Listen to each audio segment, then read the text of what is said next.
start recording to the cloud. And I'll tell you why. The first question I wrote out was, if your parents were here today, Dr. Soloway, and then I'll introduce you after this question, but what do you think they would say to you, and what would you say to them? And also, what would you advise students to say to their parents? That question came to me because I was talking yesterday to a student who's doing research at a major medical center, and he was talking about how the work he's doing is inspired by studies of the Dutch famine during World War II. David Harari. And how the famine affected Join the meeting for years afterwards. And so that made me think that, maybe think of the past and think, okay, what influence did your parents have on you? What would you say to them? My mom and dad. My mom was the patriarch, and dad went to work. And mom basically decided at birth, Stephen's going to be a doctor.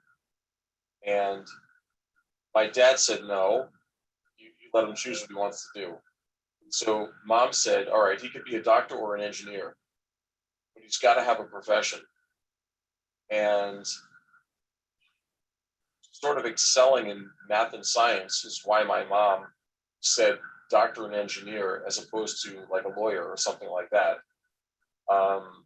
And I wasn't very handy, so blue collar skills I couldn't do if you paid me $1 trillion.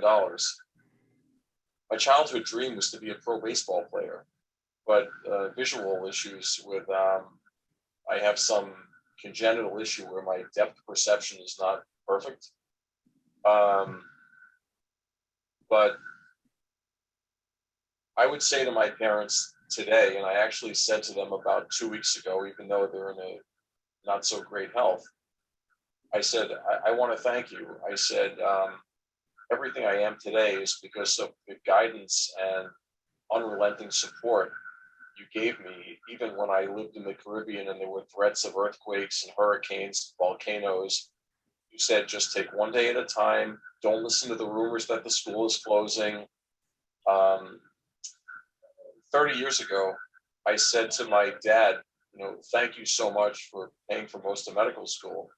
He said, no, don't thank me at all. He said, you did all the work. Writing the check was the easy part. And there were student loans, in fact. So whatever the maximum student loans that we could take back in 1985 or whatever year I started medical school, I think the GSL loans were the only ones available, and the most you can get was $25,000. I did pay them back for that. I bought them a house.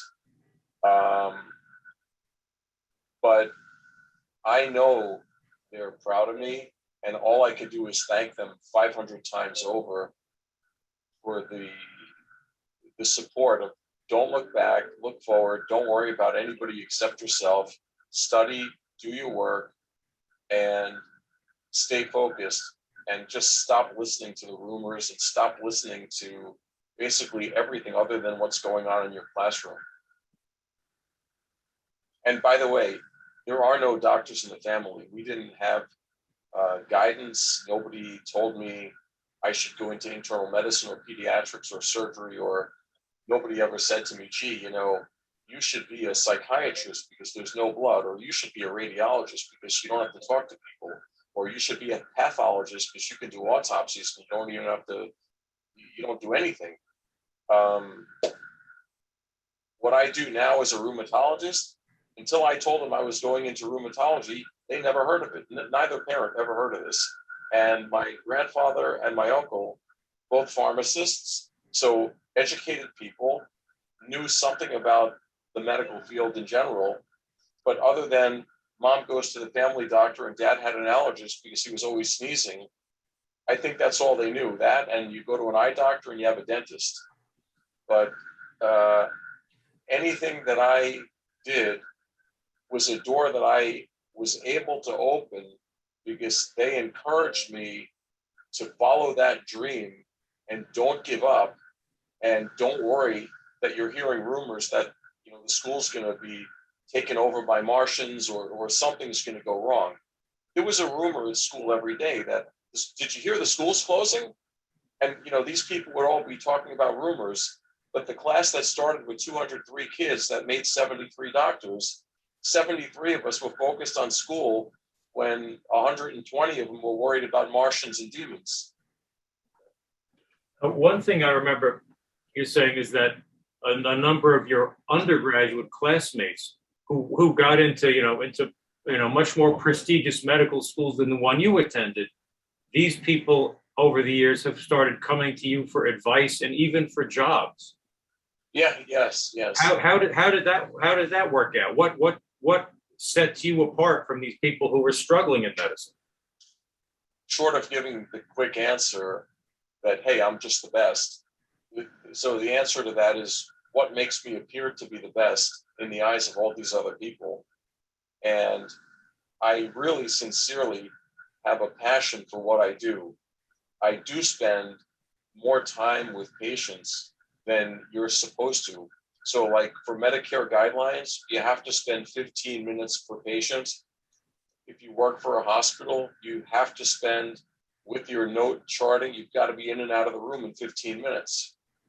I could spend 90 minutes with somebody and we get behind, but everybody leaves happy with the diagnosis. So that leads to treating celebrities, billionaires, real estate moguls, dignitaries, and so on. And once you start to treat those people, your name starts floating around. Then you find yourself on these national top doctor lists. Once you find yourself on a national top doctor list, usually, I mean, you have to kill somebody to be taken off the list. So you keep me on these lists now for 20 years. So there are all these people that follow me on Facebook or Instagram or my book or something.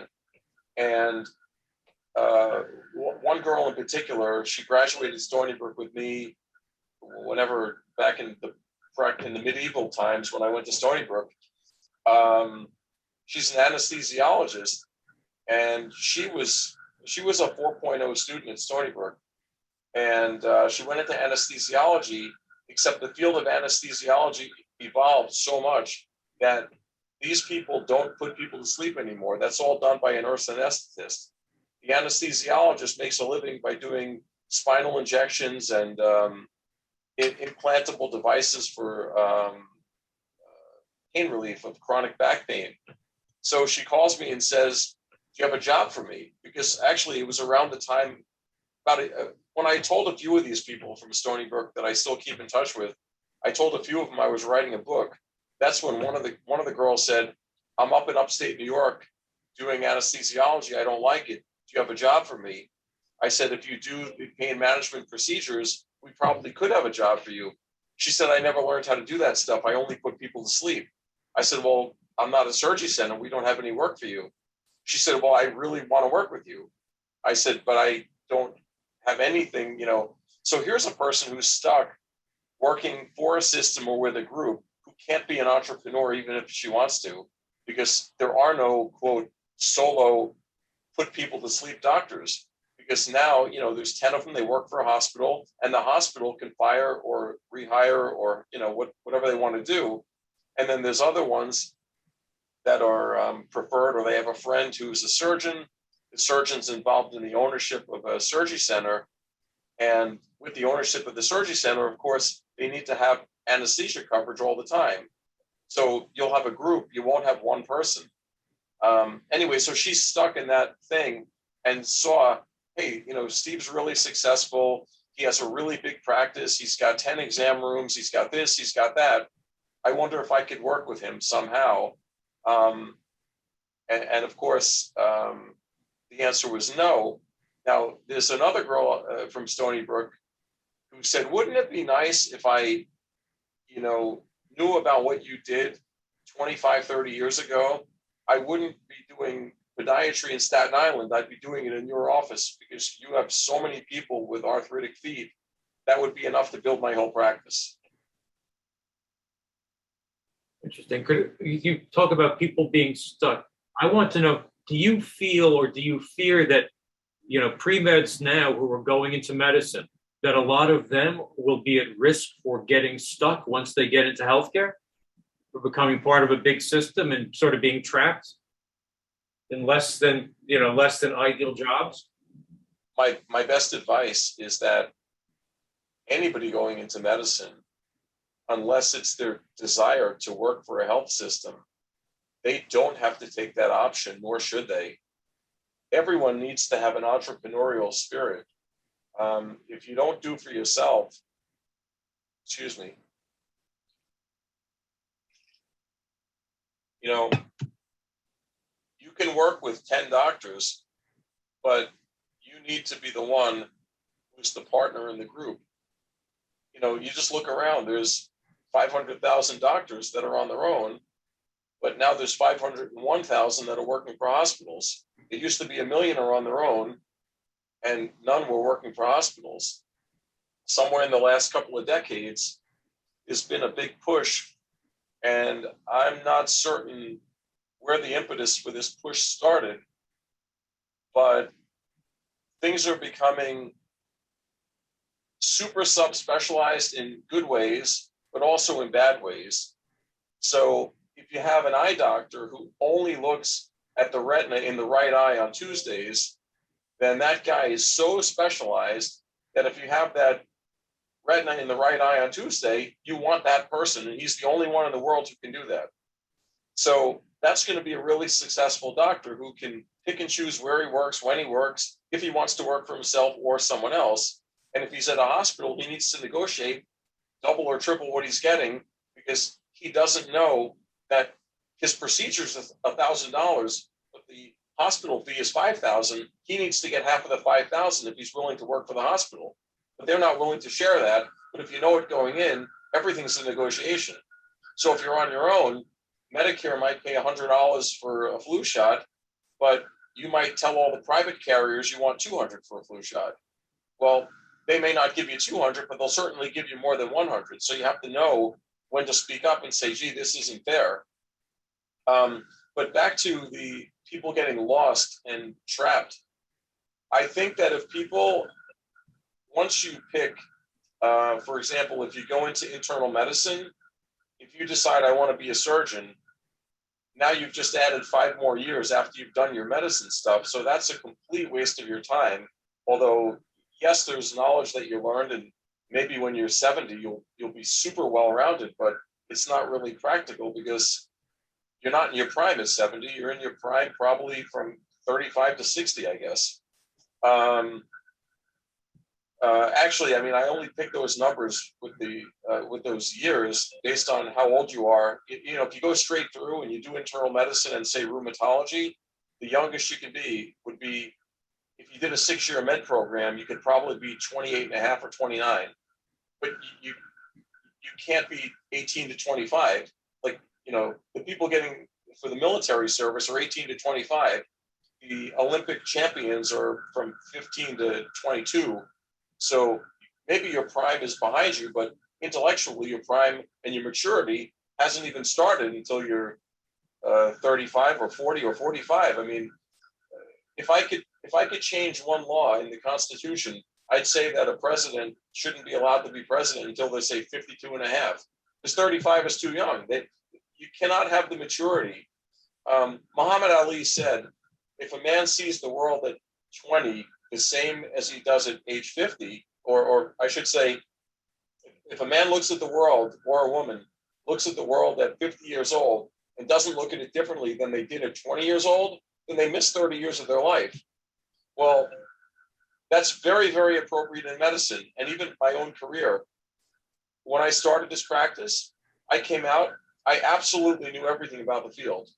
And I knew more about the field then than I do now in some ways.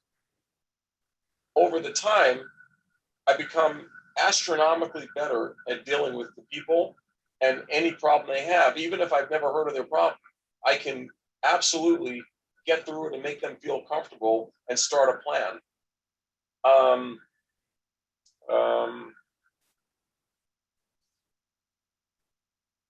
I always take these exit ramps and then I forget where the road was going. What I was going to wonder about on the basis of what you said are 2 things. One, what would you suggest to students? What can they do to begin developing an entrepreneurial spirit? And then two, how do they begin improving themselves like astronomically at dealing with people? So entrepreneurial spirit and people skills, how do they develop those things? So maybe 50% of that is you have to be born with that gene or born with that desire. But for the people that, in medicine and on medical school interview, it's a taboo to talk about money. But as I had a conversation with the guy who was doing the sheetrock at the house last Saturday, that guy said, "You don't think I do this for exercise? I want to get paid." So there's no doctor who went into medicine to not make a living. You have to support your family and so on and so forth. In fact, many couples are two doctors. Why? Because they're working for a hospital. They're making $200,000 or $300,000 max each. They have a glass ceiling, and if one of them doesn't work, then they can't have the beautiful house out in suburbia with a Mercedes, a Lexus, and a beach house. You can't have that on that amount of money. It sounds like a lot until you realize, gee, I need to save money for my kids to go to college. I need to pay for my house insurance, my health insurance, my auto insurance, my this insurance, my taxes. Once you get through all that, you're already out of pocket $150,000 of after-tax money. So you had to earn $300,000 to pay your $150,000 in what's the phrase for your burn rate? Your burn rate is $150,000, and you're making 400. There's not much left really. So if you can get people to understand that if you're working for somebody, you can't really make it. There's no such thing as a good job. It was said by Warren Buffett, but before he said it, I had thought it. The only way to be rich is quit your job and start your own place. So if you start your own place, there are ways to do it so that everyone's happy. You have to pay a lot, and that's okay. Because if you're doing well, you should want to share. And that's, I think, the most important entrepreneurial tip I can give anybody. And, I would put my entrepreneurial skills just based on the size of a one-person rheumatology practice, which, by the way, rheumatology and pediatrics are ranked the two lowest paying specialties, period. So, if we want to use that as the benchmark and use me as the bellwether, well, my bellwether is completely diametrically opposite everyone else. But the key to the success is I've made my practice a family. So if somebody's car breaks down and I know they can't afford it, I'll pay the bill. Anything that I can do to help these people, if they're loyal to me, I'll take care of them. It doesn't matter what it is. It could be even a kid's college tuition. It doesn't matter. As long as at the end of the day, I like to say, I don't get a salary. I get the leftovers. If there's enough leftovers to keep me happy, then the other leftovers, I divide them up very nicely. And there's not a lot of places that do that. And if you see a lot of turnover, it's usually because people are looking for more money. People are shopping around to different hospitals, and that's what these anesthesia groups and all these groups do. They are not entrepreneurial at all. In fact, they're lazy. So the lazy people cohabit and they get a group together because they can kind of mope on each other and, oh, woe me. And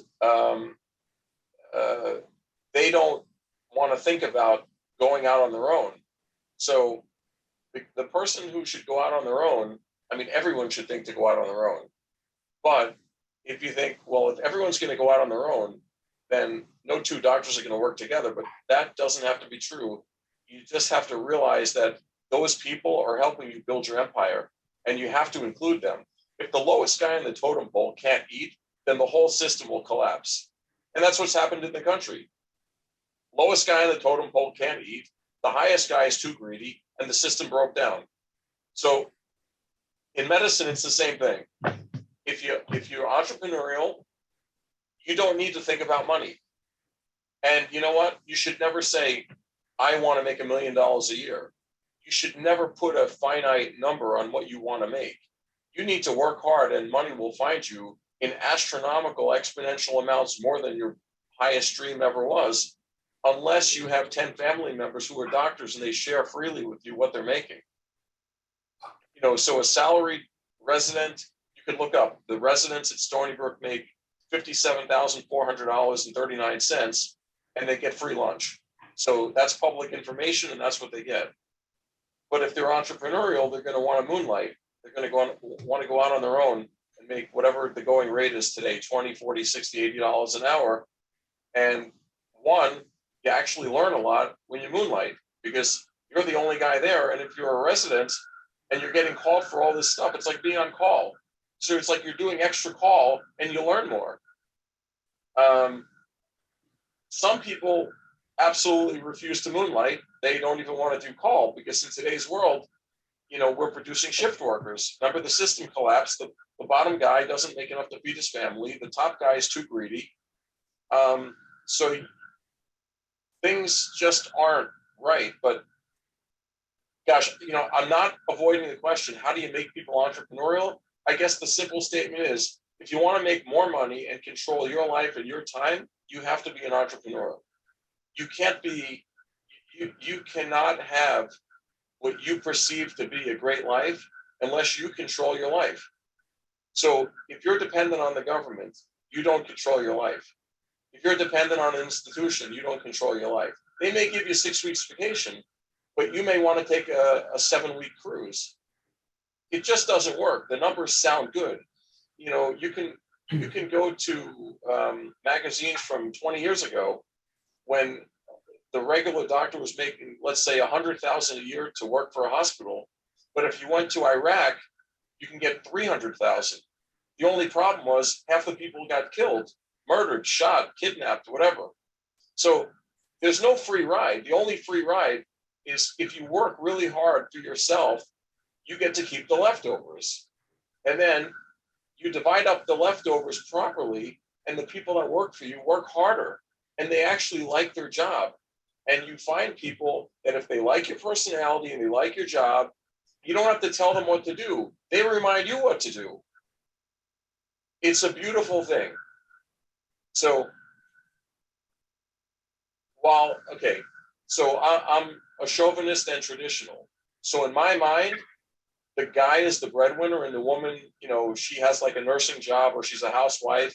But in reality, if a man's making $250,000 a year, then the woman has to make $250,000 as well. If either one of them, if they both quit their job and one of them started a practice, next year they're making $2 million and one's not working. It doesn't matter. It could be the man or the woman. It's irrelevant. As long as they're doing a good job, they're treating their staff great, and they're taking care of the patients. Because, the best referral source to my office is word of mouth.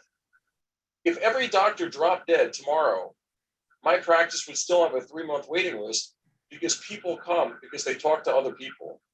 And that is by far, I'm not going to say it's the only way, but people who don't have the ability to have people skills and to grow, on their own entrepreneurially, those people are the ones that join groups and essentially pay like a membership. And by paying a membership, they're guaranteed 90% of the referrals within that system. So there's a teaching institution within 100 miles of me. They forbid their doctors to refer out of the system, and they yell at them and penalize them financially if they refer out of the system. However, one of the private doctors sued and won over $10 million because he was able to prove they impaired his salary because they were keeping so much volume in their system of, say, 50 cardiologists, and he was a solo cardiologist. And he's the smartest, the best, and now he's in practice close to 40 years, but he's going strong, and his waiting list is 6 or 8 months. So people are just saying, look, I'm going to die before I get to see him, so I just have to find somebody else. Even if they're not as good, I have to see somebody. Could we start drifting back to your pre-medical years? Because I'm wondering, when you were an undergrad pre-med, could you have imagined that your life would be the way it's like today? And also, as an undergrad pre-med, how did your undergrad years they weren't necessarily a resounding success. So I'm wondering how did you get from there to where you are now? So,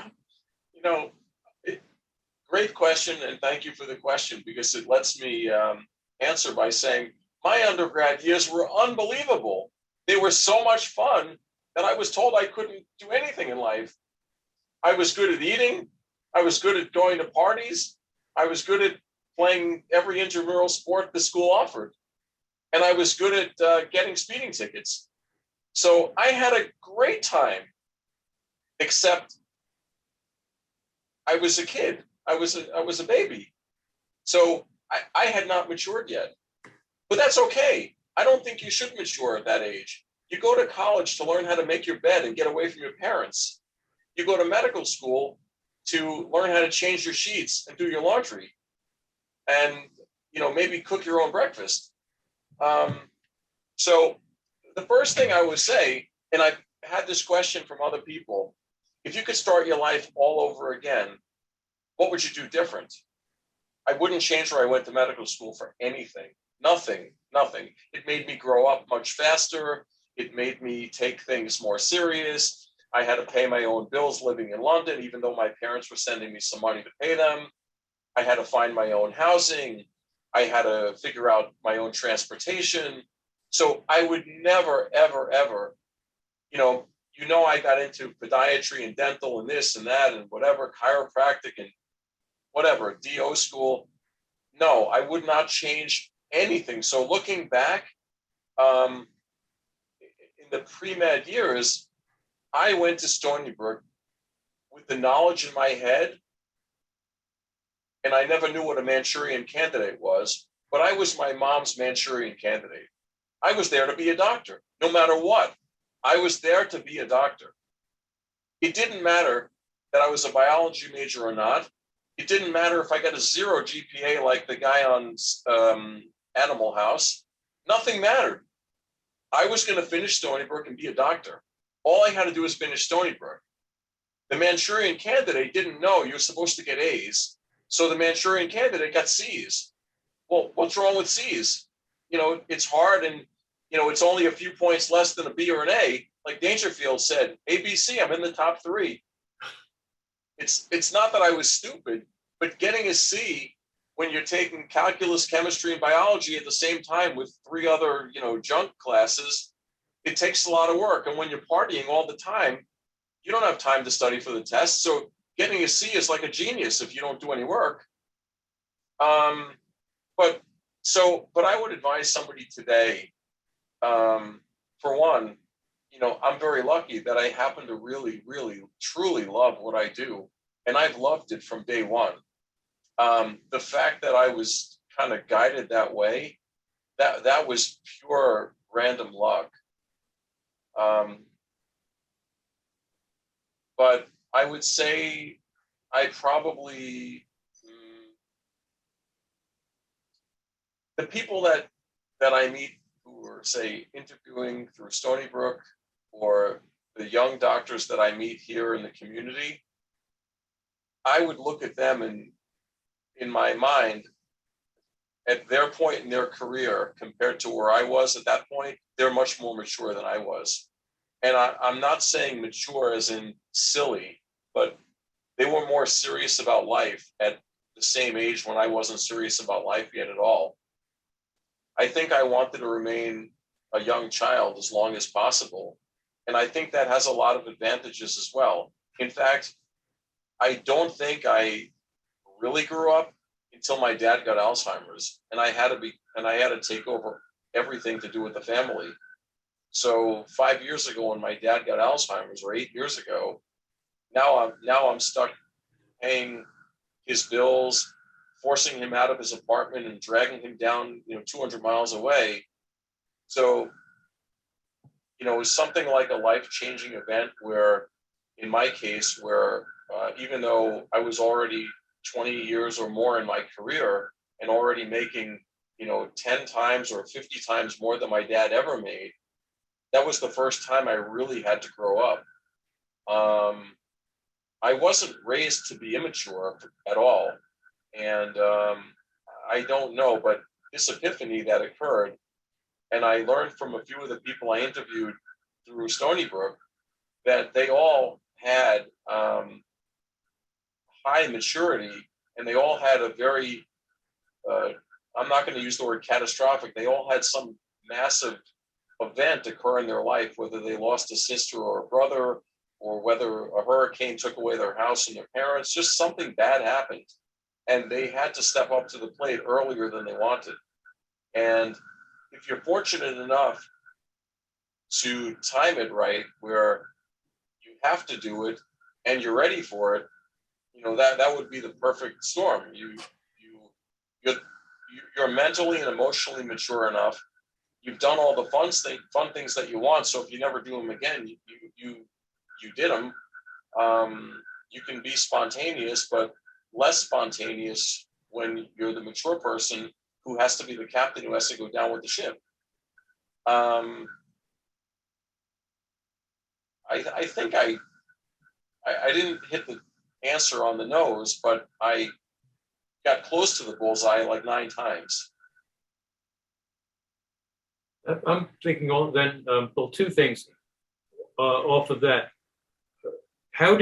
When did you really become good at learning? Because as a physician, you have to be a learner. In college, in med school, and what would your tips be to people who are pre-meds now? What are your tips for how can they learn a lot of material and master stuff? Get right to the heart of what they need to know.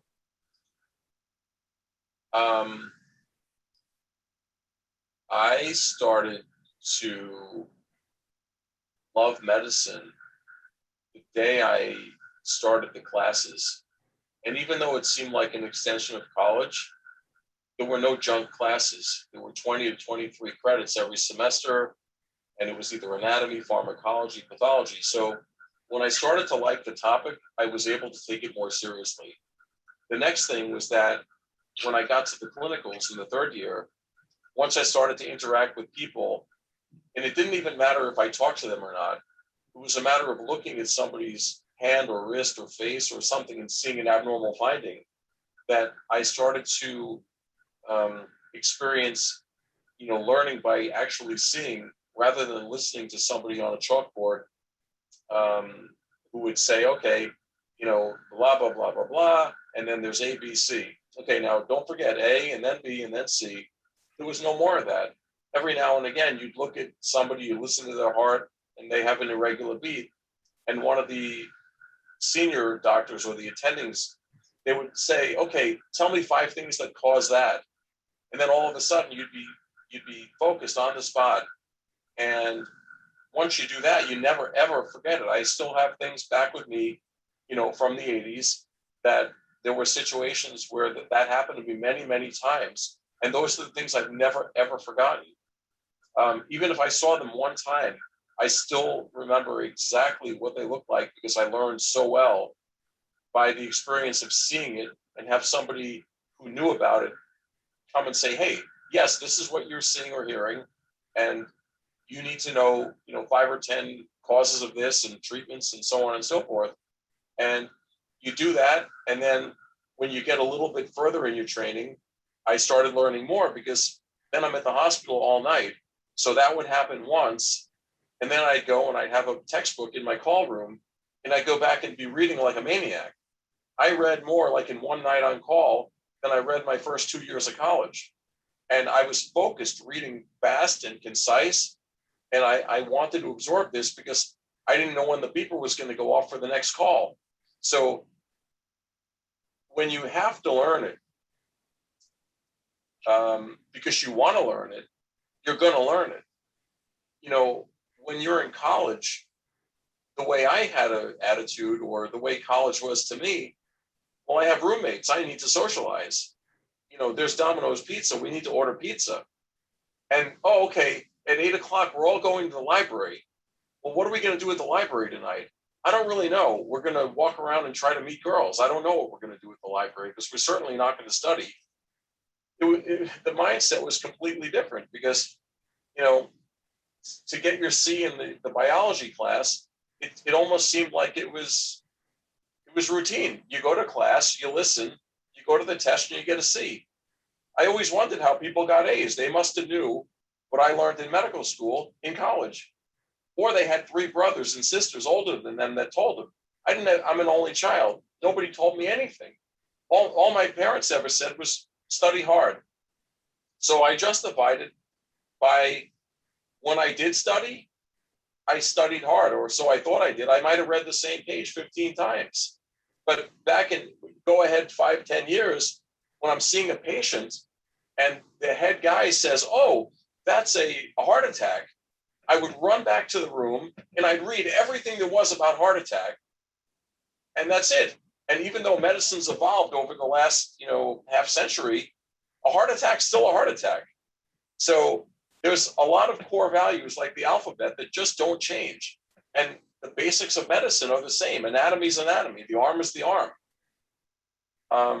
I think that's how I became a better learner, hands-on and in really enjoying the topic, and also knowing that this was now my life. I had to be serious. This was not college where it's like, oh, okay, I have 4 more years. This is like, gee, I'm in medical school. I have to be successful in medical school so that I can pursue my dream of being a doctor. And I didn't even know what, quote, being a doctor meant. To me, every doctor had the thing on their head from like the cartoon, and they saw people slowly and they had white hair and they were bald, and that was my vision of a doctor. I didn't know a surgeon from a pediatrician, nothing. Like, I thought about my childhood going to the pediatrician. I hated the guy because I got a vaccine every time I went. It hurts. So every kid's afraid of the pediatrician. So nobody wants to be a pediatrician if that's how you think. Somebody I went to Stony Brook with 10 years later I said, oh, where did you end up? What field are you in? Don't you remember? I always wanted to deliver babies.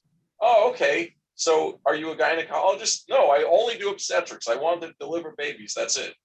So some people know or think they know way back at the beginning, while I never heard of rheumatology till I was practically a 3rd-year internal medicine resident.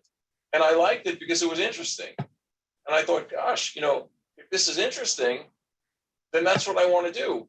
And there's an article in Annals of Internal Medicine, 1980. It says, don't go into rheumatology because you can make more just doing internal medicine without the 2 extra years of training. But I don't know who they're writing that for, because if you're interested in rheumatology, you go into rheumatology. The salary differential might have been $10,000 from 80 to 90,000 at that time. And maybe they were talking to people that were 50 and not 25, something like that. I don't know. I'm so much more of a critical thinker and critical reader. The guy who ran my rheumatology fellowship, probably the most famous rheumatologist in the world. And again, that was random good luck on my part for getting a fellowship where this guy was. And he was called by the New England Journal to write an article about arthritis. And they told him, no, we can't publish this. And he asked why. And they said, well, you wrote if somebody has a swollen joint, you have to tap the joint. He said, but you do.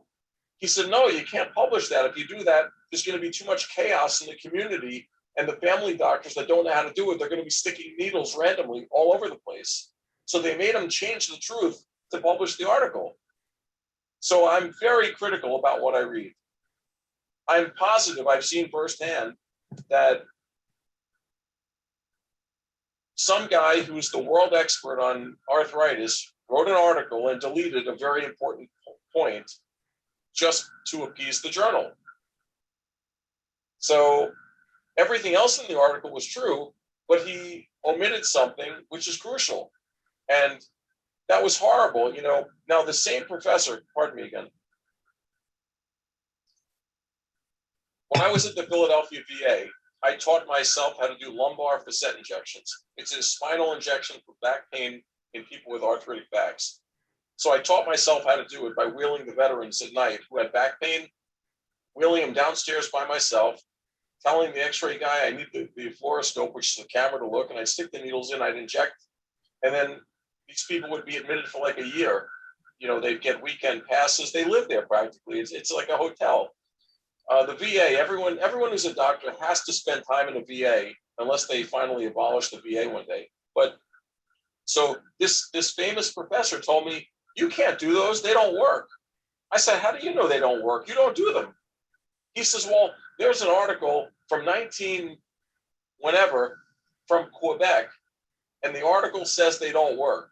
He says, you have to take that article and do journal club. So journal club is when you're a resident or a fellow, you take an article and you make a presentation for an hour to your colleagues and whatnot. So I critiqued the article to all these people, and I said, wait a minute. Their conclusion in writing says it doesn't work. But when you read the details, it's the people that are over 70 who were stuck in a chair can walk for 3 months. To me, that was a big success. So their own conclusion contradicted what I believe to be a success. That leads to one question that I wrote down. And that would be, do you think like a doctor? What constitutes thinking like a doctor? And is there a difference between how a great doctor thinks and how a lousy doctor thinks, or, a less than ideal doctor thinks? More than 90% of any diagnosis is the history. It's not half history and half physical. 90% plus is the history. So a great doctor is a great detective. Absolutely knows what questions to ask. Is very persistent in question asking. Learns different ways to ask questions to extract data. You can come up with your own algorithm. You can come up with your own metaphors, aphorisms.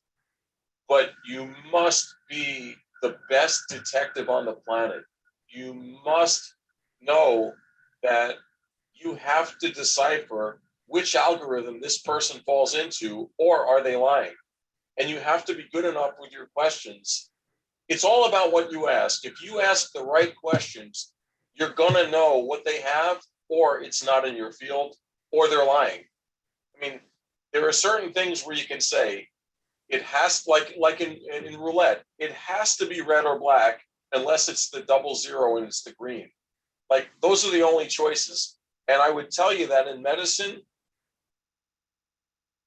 everything, we never say never, we never say always, but if we know that 99.9% of this stuff is not a zebra and they're mostly horses and it's common, you just have to ask the right questions. And remember that rare diseases can present in a common way for the rare disease, or they can present in a rare or unusual way for that particular rare disease.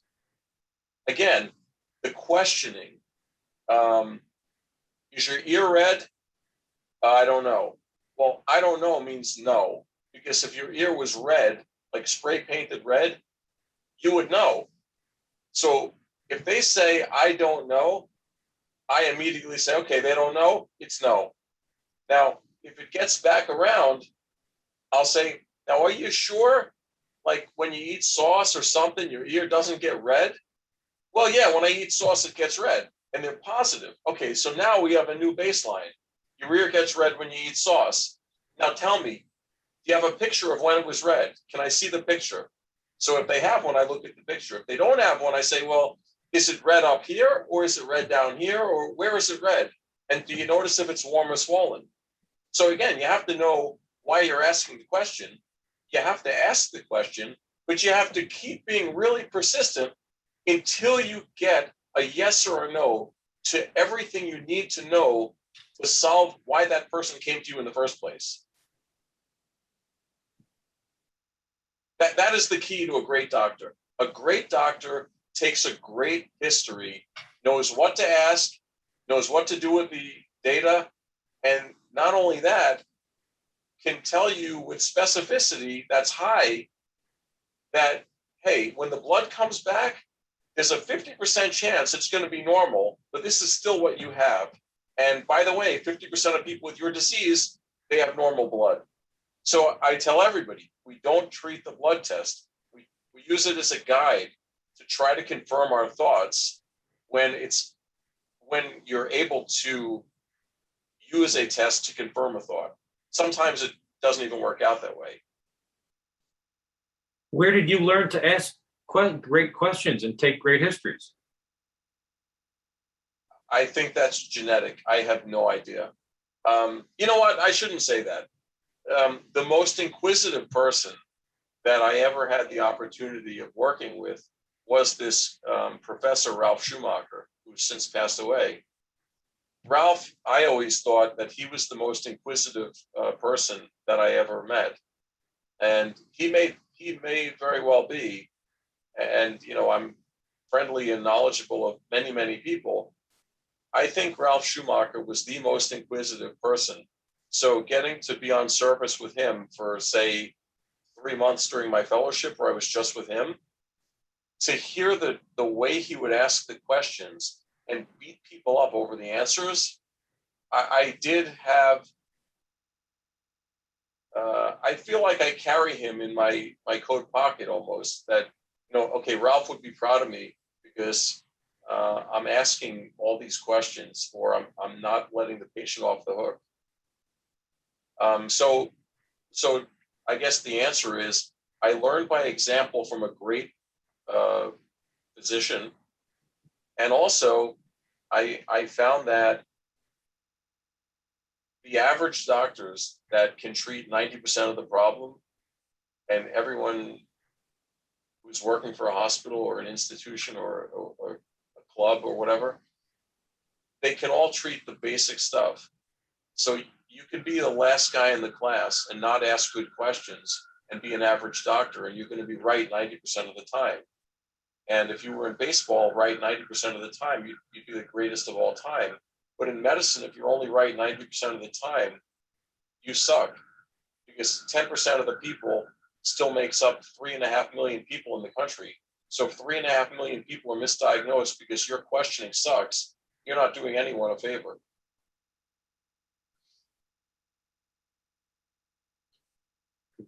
One thing, before I forget, you seem to be very well connected. And I'm wondering, do you have any tips for premeds about how do you build a network of contacts? How do you reach out to people?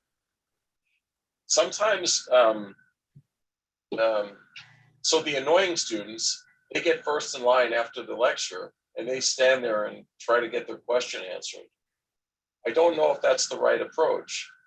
So I think the right approach, from the standpoint of being a student wanting to get connected within your institution, is to make an appointment with the professor for an hour and sit down with that person and talk about a logical topic that's pertinent to their field, so they feel important and you seem interested. Whether you're interested or not, you need to seem interested. Now, with me, going through medical school, even going through the first 2 years in the classroom and going through the next 2 years in the hospital, I don't think I had any connections back then, but I made it known to everybody. If you see such and such, please call me. And that's when they started to say, hey, Steve, why don't you just come back after dinner and just stand in the emergency room, and you'll see everything that comes in, and what you want to see is going to come in. Whether it's a heart attack or a stroke, we get them every 8 hours, so just be here long enough. So that was a connection. Now, the other connections, whether it's CEOs of insurance companies, whether it's dignitary patients, stuff like that, you need to know what your best asset is. And whatever your best asset is, you need to leverage that, however best you can leverage that. So if you had a good year and you made a lot of money, you should buy an apartment building, buy an apartment in an apartment building, let's say for an investment, but you want to buy the smallest, cheapest apartment in the building that has all the billionaires, because now all of a sudden you've joined a country club, but you didn't think about it as joining a country club, but now you're exposed to all these people. So I was very fortunate early in my career. I made a lot of money in the first 10 years, and I divested into many real estate ventures, and I met an awful lot of important people. And conversations would come up, and I'd hear them saying, well, I don't have any grip, and I'm going to the orthopedic guy on Monday. I'd say, no, no, no, you can't go to the orthopedic guy. I do it better. And they'd say, you're pretty cocky. I say, well, it's cocky if I'm wrong, but if I'm right, it's just confidence. And I would win these people over and they would try me and then I would help them. In fact, there's a famous artist who went to jail for tax evasion who doesn't like paying his bills. I have a lot of his artwork at my house for doing injections. And so that was a really good connection 20 years ago. Um, my connection to the president came that way. My connection to just about everybody came through leveraging what I always thought was my asset at the time. So whether I'm negotiating with an insurance company, whether I'm teaching a resident, whether I'm teaching a student, whether I'm advising somebody on something I know a lot, or even if I know a little, I always have to keep in mind, you know, what do I know about the topic? Not so much what's my degree in, or gee, you know, you're a rheumatologist, you can't answer a question about thyroid, or you're a rheumatologist, you can't negotiate the rent on your building, or you can't buy the building or the car for cheaper. You can do all that. It's just your base, your start is what your career is. So my career, I'm a rheumatologist, but you have to pave pathways with your mouth, knowing your assets and leveraging your assets to dig tunnels. Were you making connections even back as a med student and back as an undergrad? Because I mean, it sounds like you still keep in touch with people you were with as an undergrad. Well, I am still friendly, no doubt. And the interesting thing is, so the kids who were friends with me at Stony Brook, now they look at me and tell their kids, oh yeah, there's this famous rheumatologist in New Jersey who's, you know, friends with all these presidents and this and that. And we stayed in touch. So the same thing holds true. So it's one guy, he's a venture capitalist. Another guy, he's an endocrinologist. Another guy is whatever. So wherever they are throughout the country, I immediately have a connection to somebody in that city. And also, when I was training, because, and as I said, I would not change where I went to school, by being able to go to London, I met people from Europe. So I'm still friendly with a guy who is a pulmonologist in Germany. And he's been inviting me to Frankfurt for 30 years or more. And I haven't taken him up on it, but we still talk every now and again. And yeah, so, a lot of these drug reps, you know, who people push away because you don't want to be seen with drug reps, but you're going to be on a list and you're going to get audited. Well, remember I said before that you have to take care of the lowest guy in the totem pole, because if they can't be the family, the system collapses. Well, if you take care of the drug rep and you're friendly with them and you're a successful doctor, they're going to end up going from rep to district manager to regional manager to company vice president. Now, all of a sudden, that guy who was a loser, he's the vice president of the company. And if you need more samples and they only have 2, you'll get the 2. So everybody's important. I think the best thing about networking is you need to pretend that everybody you talk to is someone else's cousin. So don't rag on everybody unless you don't care. And it's, at a certain point, you don't need to care. But if you're starting, you better care. So everyone you talk to, everyone that you know is their cousin, everyone you don't know is their cousin. Because there's no secrets. You just don't say something that you don't want to say, because it's going to go around. And if you burn less bridges, you'll have more connections in the end. And those connections are going to grow with you, except they're going to grow perhaps in a different field, and you'll need them later in life, and they may need you. So I could have went to college with all these people who now need a rheumatologist. And actually, there's a girl who flies up from somewhere in Florida who I went to high school with, who knows I'm a good rheumatologist. So she comes once a year and gets her thumb injected. And we're getting towards the end. I think I'm going to look in the chat room and see if there's some questions. But one question I think is, looking at people, looking at physicians, do you believe there are some people who should not be in medicine? And then also, how do you recognize if you should not be in medicine? Because, you know, maybe you'd be happier in something else. How do you know? If you don't like it, if it's a strain on you, then it's not for you. But some people, and the common thing I hear, well, I don't want to be a doctor because I don't like blood. You don't like blood, who cares? So you can be a psychiatrist, you don't see blood. You can be a radiologist, you don't see blood. So if people are making excuses, it's just not for them. They don't like it. If people say, well, I'm not good in organic chemistry, I can't be a doctor, that's the stupidest thing in the world. You don't have to be good in any one class or bad in any one class. You just have to have the desire to enjoy taking the history, doing the exam, finding out what's wrong, and solving the problem. You need to like that. And if you like that, you'll get better and better and better at it. In fact, in my opinion, this is all my opinion, it takes 7 years out of your final training to become well seasoned in your field. Even if you're the best in the world, whoever it is, at whatever they do, 7 years. And then at 20 years, you are as well seasoned as you're going to get. Now, you need to keep up with the reading because new things are going to come along and things will change. But you can never forget what you know, because between 7 and 20 years, that's your wheelhouse as a doctor.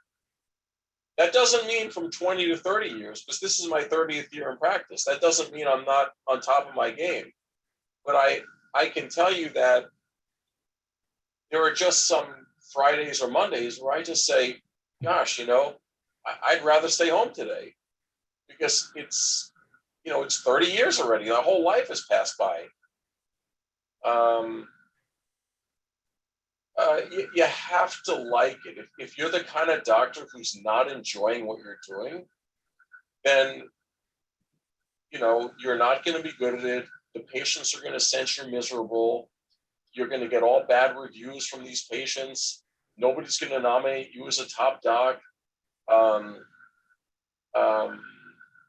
They're going to say, just stay away from that guy. He's terrible, or he's mean, or he's nasty. And there's no reason to be unhappy for yourself. So, and by the way, to sort of caveat the whole thing, you may not know that you like it until you're in it, because there's nobody in college who can say they like being a doctor. It's not possible. I don't care if they spent 3 months in my office. You cannot say you like it until you're there. You can have all the inklings as, gee, I really like the sciences. I'm very inquisitive. I'm interested in diseases. The cousins all have this and that disease, and I'm really interested in learning more about this and helping other people and this and that. Medicine is still a profession where, at least in theory, you still do get some respect. There's not a lot of professions anymore that have any respect. We still have some, but it used to be everybody had respect. Now the good doctors get respect, and the average to lower doctors, they get completely disrespected on a regular basis by everybody. Their offices are empty. They're telling people to come back every 4 weeks just to fill the waiting room. When I see somebody and I get a plan for them, if they can come back in a year, that's fine.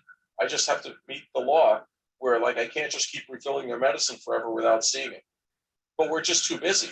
So we want to spread them out as far as possible to get in new people to help people that don't have a plan yet. But I like doing that. So that's why it's good for me. I love doing it. In fact, going back, people always ask me, what did you really want to do when you grew up? So I wanted to be a baseball player. Well, let's say I was a baseball player. My career would already be over. So what would I do with my life? I mean, seriously, people who think about retiring, I think they're brain dead or dead from the neck up, because what are you going to do? Go home and prepare to die? I mean, so if you like what you do, you never have to think about stopping. I don't like the phrase that if you like your job, you never go to work. Because no, you're going to work, and it's very hard. It's stressful. I have a very high stress job. Why is it stressful if I like it? Well, because people are coming in very sick, or if I go to the hospital to see a patient, they're very sick.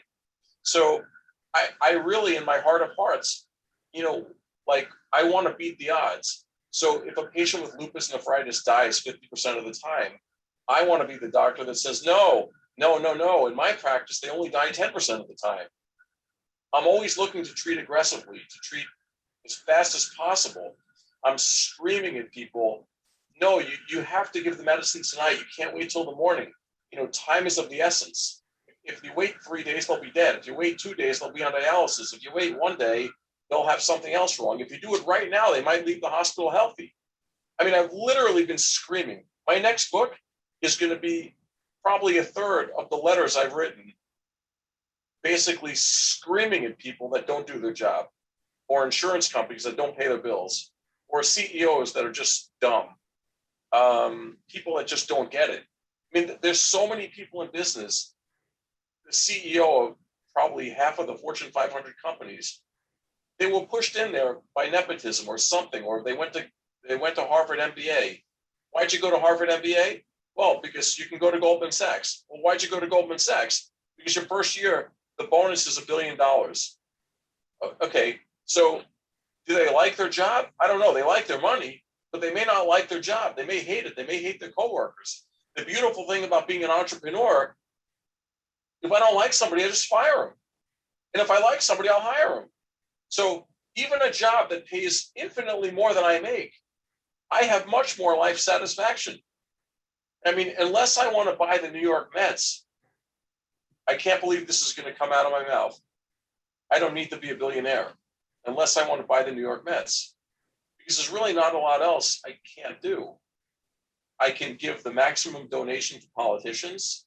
I can give to the local hospital. I can give to, the local boys club and the Girl Scouts and cookies for everyone's kids who is selling whatever. So I don't think anybody should go into medicine thinking I'm doing it because I'm going to make a good income. I think you'll make a good income if you're anything, as long as you're doing a good job. It's more about, you have to like it.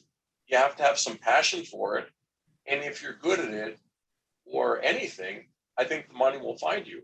Like, for example, take somebody who is a pre-med advisor who's on a salary. Well, they might write a book and it might become a New York Times bestseller. And all of a sudden they get $1 million or $10 million that hit them out of the sky. It's about the passion for you get back what you put in usually. And I found that to be true. I found it to be true that, when you work in my office, one of the girls came to me and said, I need to borrow $5,000. I said, why? I have a hole in my roof and it rains on my bed.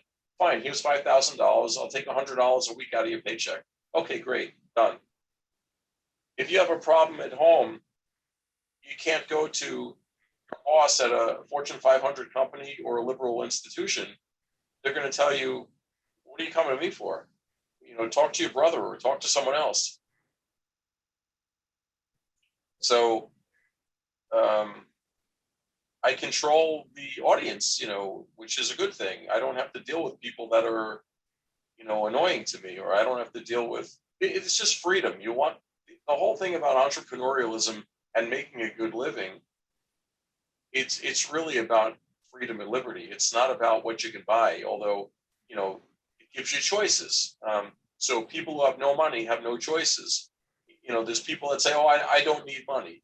Well, they don't until they need to pay bills or they want to buy a car. Then they need money. If you're driving your Toyota Corolla from age 20 to age 60 or 70 or 80, you never had a desire to drive a Corvette? If they say no every time, they're lying. I think one passion feeds on the next. You like what you do, so you get up every morning, you go to work. You're good at your job, so you become busy. You become busy, and therefore there's, a revenue stream. Well, so if you have a revenue stream and you're popular, now you're liked within the community. They know you're successful. They come to you for donations. You give them all donations. They like you even more. So the entire church knows about you instead of that one person. The entire parents of all the people in Boy Scouts of America knows who you are. It just keeps expanding. So maybe you're treating a guy. In fact, I treated one of the owners of a professional football team. The guy flew in from Michigan or Wisconsin or something. He flew a private jet to 5 miles from here. And I met him on the board of a building where I have some properties. So he said, how much does the visit cost? I said, no, I can't take your money. I don't even like taking money when people pay cash. We don't have a lot of that. But generally, if it's one of these people that does not have the local insurances that we accept, I'd rather treat them for free, because the good deed, always take a favor over money. If somebody offers you money, this is a Steve Solowayism from the book, probably. I think it is in my book. Everyone listening, you have to buy my book and I'll sign it. Order it through my office. I'm plugging my book on this. You call Carlene at 856-794-1548, and you say you want a signed book. And as a Stony Brook medical student, I'll give you a discount. It'll be $20 instead of $25. But that's not for anybody except you Stony Brookers. But anyway, here I go. I took a turn again. My dementia's kicking in. Shoot. Take the favor over the cash. Thank you. Yeah. You must take the favor over the cash, because when you need that favor, it's priceless. It doesn't matter what it is, and you don't know what it'll be. But you always take the favor over the cash, always. And don't take a free sandwich, because then you owe that guy something. Okay, now since our time is running out, I think you gave us an excellent segue. I hope you come back again, but certainly I want to thank Dr. Soloway for doing us the favor of spending an hour, more than an hour out of a really busy schedule to share your wit and wisdom. It's always a pleasure to listen to you, Doctor. You have so much to share. And thank you for you guys who came by. So let me give you a plug. If it were not for you, I would not be speaking to anybody here. My experience with Stony Brook prior to James Montran was another person who I won't name. That's the person that told me I can't be a doctor. I called to basically share my resume and tax returns with her 20 odd years into practice. And I found out from some guy named James Montran that she retired or died 6 months ago. And it was a bit of melancholy, but Jim and I have been great friends and shared great knowledge and wisdom from that phone call on. We just clicked on the phone, and Jim, I'd be happy, so happy to do this for you whenever you need me to or want me to. And, I will hope that the feedback from the listeners, I don't know how many people are on this call, but I hope that it's very favorable. And in case everyone doesn't know, this was recorded, and I'm not certain where you'll put it, but it will be on my YouTube channel as well. Super. And I hope somewhere I'll take questions if you have people who want to ask me a question. Yeah, Dr. Soloway, can I ask you a question? Wait, you're Chinese? No, I'm kidding. Go ahead. I have a question and a comment, and they're kind of like related to what you said about entrepreneurial. Let me turn up my volume a little bit. Hang on. I'll be listening. I'll be back in a moment, though. Okay.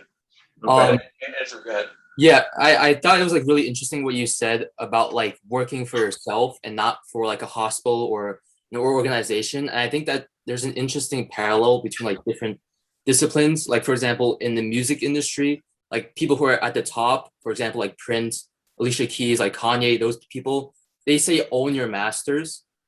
And I thought that's like, it's interesting to see like the similarities between individuals who are at the top of their fields have that same mindset. That's kind of what I wanted to ask about in my question. Well, if I can interrupt you, you can't be at the top of your field unless you own your destiny. And it's kind of like related to my question.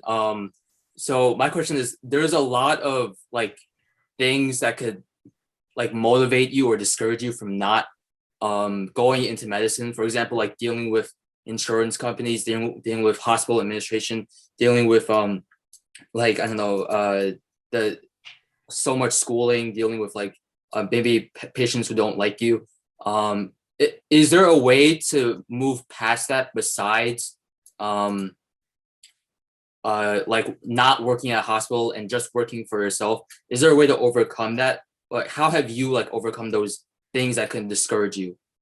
So the first thing I would say, the four things that you mentioned that are distractions, I would tell you that it's similar to what I said earlier about when I went to school in the Caribbean, and every day there was a rumor the school was closing down, that if you graduate this school, you can't work in the United States.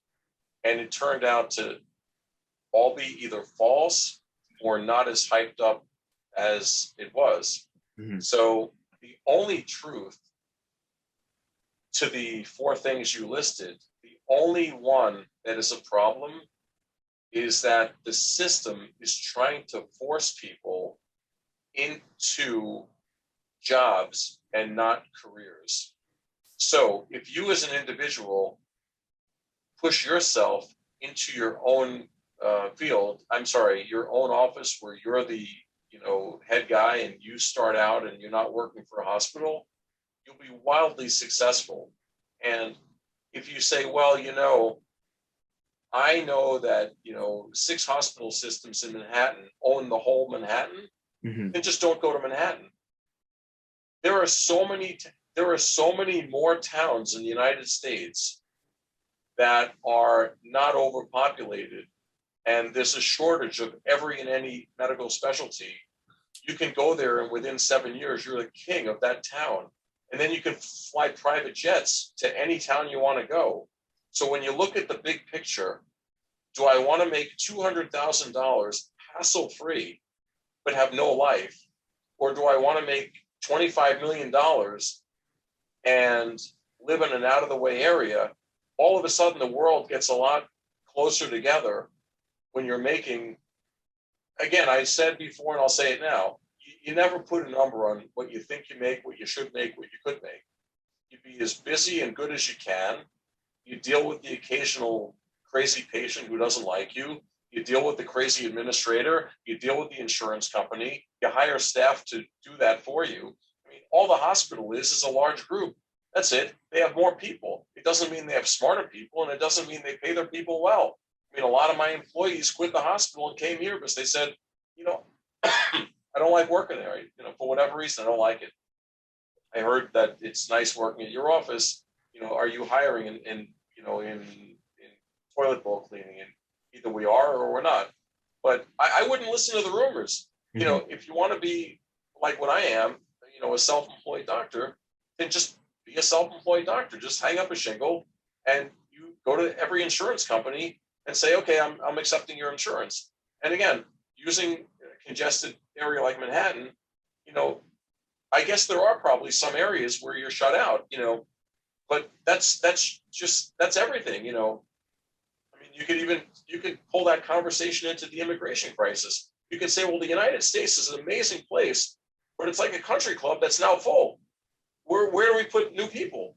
Well, depending on if you're on the left or the right, if you're on the right, we're closed. And if you're on the left, we'll find you a city that has no people.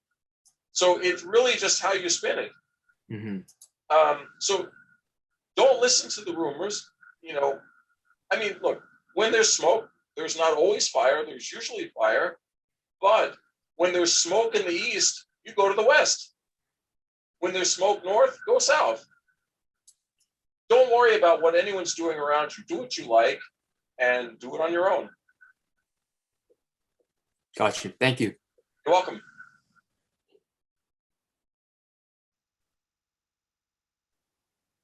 Hi, I have a question as well. I am just wondering when you started your own practice and how you knew you were ready to run your own practice. I finished Stony Brook and went directly to medical school, and I took no time off. So 4 years of college, 4 years of medical school, 3 years of internal medicine, 2 years of rheumatology, and in the chain of succession, like with the president, president, vice president, speaker of the House, in my mind, my ideal world back then was when you finish college, you go to medical school. So move ahead. When you finish residency, when you finish, in my case, fellowship, what do? You go into practice. So how I decided to go into private practice, I interviewed. So I'm from New York. I was living till I was 14 in Queens. And then after that, I was living in Long Island. I went to Stony Brook. And after I graduated Stony Brook, I never went back again. Never lived with my parents again. But I always wanted to be like in the Manhattan area. And there was an issue with the match program, and my papers didn't get in. The secretary of my dad threw it out or something. So I ended up going to do my training in Philadelphia. So from Philadelphia, I interviewed in jobs in rheumatology all up and down New Jersey, Delaware, New York. Like in my mind, again, I wanted to be somewhere within like 1 day drive of my parents, because that's just what I wanted to do. So being in Philadelphia, I went on all these interviews, and I didn't like one of the jobs. So I was talking to, let's say, some of my connections, some of the doctors that were older than me. And I found out that the area where I am now didn't have anybody who does what I do. So I said, okay, I'm just going to go there. So I went here. The first thing I did, and this could be helpful advice to you because nobody told me this. First thing I did is I went to the bank and I said, I have no money and I'm a new doctor and I want to start up a practice. And I didn't ask for an amount. They said, okay, we'll give you a loan for $100,000. And I said, do you know where I should put my office? Because I don't know this town very well. I just know that they need what I do. So they pulled out a map and they said, well, this is the main intersection. This is where this hospital is. This is where this hospital is, blah, blah, blah. And then after that, for the first 3 years in private practice, I had one employee. And as we grew together. So she and I would say, okay, we're getting a little bit too much phone calls. And so we hired somebody else, and then we hired somebody else. And as it grew and grew and grew, that person became, instead of answering the phone, became the bookkeeper. That person then became the administrator. That person became the CEO. Now she has got 4 assistants, 5 assistants. I have a personal assistant, a medical assistant, 2 x-ray techs, 5 nurses, 6 nurses, all this stuff going around. So I found that as long as you can kind of dream it, you don't have to dream it. You just have to think about going to work. If you do a good job and the people are coming like out of the walls, you have to meet the demand. So how do you meet the demand? You have to have people help you. You can't do everything yourself. So even if you're self-employed, you still can't do everything yourself. And your mom can't come to the office and answer the phone, and that's not going to solve the problem. You need people to work. I realized that there's no other way to do it. The first step is scary. Of course it is. But like, if you read in my book, the day I got to the Caribbean, I was crying. My luggage was lost. It was pitch black. Nobody was at the airport. The airport was smaller than an apartment. The runway was like 2 feet long. The plane had 6 seats. And I was the only, I'm not lying. This is true. I was literally crying. I thought I was just going to be murdered or something. I didn't know what I was thinking. And a van showed up and just said, get in. So I got in. The guy drove me to the school. No luggage, no nothing. And I said, well, where do I go? He just opened the door and said goodbye. Half an hour later, some lady came. She goes, here's your key. I said, where's my room? And she walked away. I was like, this is horrible. What am I doing here? This can't be the way life is. But, 2-3 days later, I met people in my class and so on and so forth. And everything just started rolling along. And it's the same thing in private practice. So you asked me the question, how do you know it's right to go into private practice? I would turn it around and say, there's no other way to go except be in private practice, because otherwise you're working, your whole life as something you really don't want to be. Again, it's personality driven. There are some people that, for whatever reason, maybe their spouse has $1 trillion and they're genuinely doing it for a hobby and they only want to work from 9 to 3. I mean, but if you're anything like you hear me talking about, and you're just like, humble Kirsten, and you want to be a doctor that's, I don't know, respected, important, happy with what you're doing, make an income that allows you to have a little freedom. I mean, look, we don't have any freedom anymore, really. I mean, we're not a communist country, we're not a socialist country, but we don't have freedom I was born in 63. I can't speak for that, I was too young. But I can tell you that in the 80s, we had much more freedom than people that are, I don't know, from 17 to 25 currently. Much more freedom. It seems like now, if you look at somebody the wrong way, you can go to prison. Back then, you looked at somebody the wrong way, and they cried and you left. It's just a whole different. Everything's different. But there's definitely respect. But again, you have to really love what you're doing, and then everything will work out.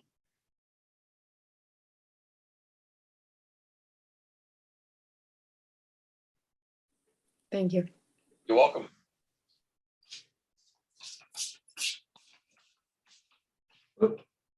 Okay, sorry about that.